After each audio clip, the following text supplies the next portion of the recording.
Hi, Vishan Borich here from Team Tough, and we're back with part 2 of our village chat in which we're discussing body language and how your gestures and the things that you do can actually determine how well you create rapport or close the deal in a negotiation. So not only is it good for negotiations, but it's also good when you're speaking to an audience or if you're even speaking on a personal level with a spouse or a friend. So today I'm going to give you some additional tips on how you can use body language to your advantage.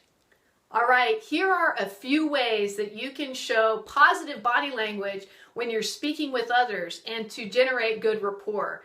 The first thing that you should do or get in the habit of doing is making sure that you show your hands in a situation. If you're at an office setting, if you're at a desk, or if you're speaking to an audience, you don't want to have your hands hidden behind your back or in your pockets or something like that. Because when you do that, the idea of hiding your hands means distrust. It's distrustful. People are not going to think, they might think that you're up to something. So you want to make sure that you don't have your hands hidden or shoved in your pockets, okay? So get your hands out in the open. Now what you do with your hands after that also can be the closing or the opening of the conversation. To open the conversation, you show the palms of your hands. So I call this the Jesus pose. By putting your hands out like this, you're receptive to your audience, you're receptive to who you're speaking with, and you're asking for their feedback in a warm and inviting way. If you go like this and you say, "Do you have any questions?" Notice how the different posture changes the mood. Now I'm closed and I'm not receptive to your questions. So you want to have your hands open. The other thing, sometimes you want to create authority. In other words, you want people to respect you for what you're about to say, or maybe you want them to think of you as a leader. And I just did that. Did you notice that?